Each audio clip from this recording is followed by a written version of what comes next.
Salut, je me prénomme Emeline, je suis camerounaise et je suis chef d'entreprise. Alors, être confiné n'est pas chose évidente du tout, hein, ça il faut se le dire. Ne pas pouvoir sortir de chez soi pour vaquer à ses occupations quotidiennes, pour faire des courses et de manière spontanée, c'est très embêtant, ça, voilà. Mais quand on se dit qu'on peut sortir et attraper un virus, ou alors peut-être ne pas être bien portant et contaminer quelqu'un, alors on adopte ce comportement responsable de rester chez soi et d'attendre que les mesures soient prises pour que ce virus puisse être éradiqué et que la vie puisse reprendre son cours normal. Alors, de manière professionnelle, on essaie de travailler depuis la maison, derrière son ordinateur.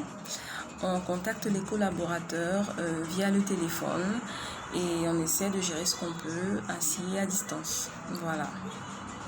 Pour les amis, la famille éloignée, on se tient informé de ce qui se passe. On essaie de prendre des nouvelles, mais par appel, par SMS, par WhatsApp, Twitter, Instagram, Facebook. Enfin, on essaie de garder le contact, mais voilà, toujours derrière nos écrans de téléphone, de sorte à ce que chacun puisse rester chez soi et puisse au maximum être safe. Cette situation, je pense qu'elle nous est tous tombée sur la tête, hein, que ce soit pour l'Asie, pour l'Europe, pour l'Amérique, pour l'Afrique. Mais sur d'autres continents, les pays quand même essaient de gérer la situation car ils ont des infrastructures qui sont quand même plus avancées que les nôtres en Afrique. Donc en Afrique, c'est quand même moins évident. Mais nos gouvernements font ce qu'ils peuvent pour essayer de sauver le maximum de personnes de cette pandémie.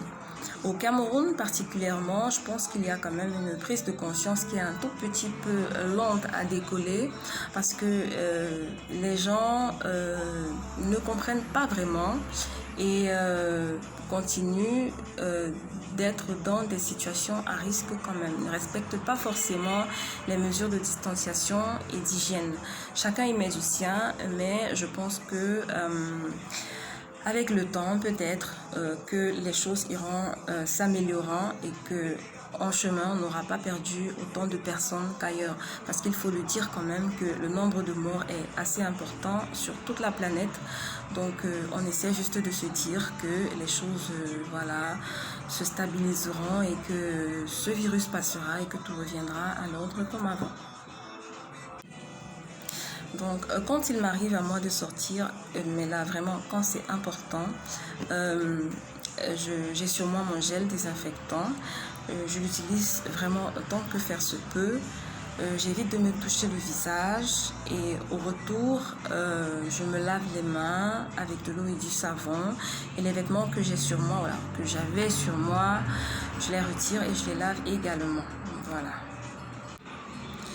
Si l'envie me prenait d'éternuer ou de tousser, alors je le fais dans le coude et c'est ainsi qu'on essaie de suivre les mesures d'hygiène et de distanciation pour au maximum éviter d'être touché par ce virus. Alors, mon conseil, je nous en prie, restons chez nous. Lavons-nous régulièrement les mains avec de l'eau et du savon. Évitons d'aller chez les gens. Adoptons ces mesures de distanciation et soyons responsables. Je vous en prie, je nous en prie. Il y a déjà énormément de morts. Vous n'avez pas envie d'être parmi les prochains. Et attendons que cette crise passe, que ce mauvais vent passe pour qu'on puisse retrouver un cours de vie normal. Plus vite on observera ces règles, alors plus vite cette pandémie passera. Donc je nous en prie, adoptons des actes responsables.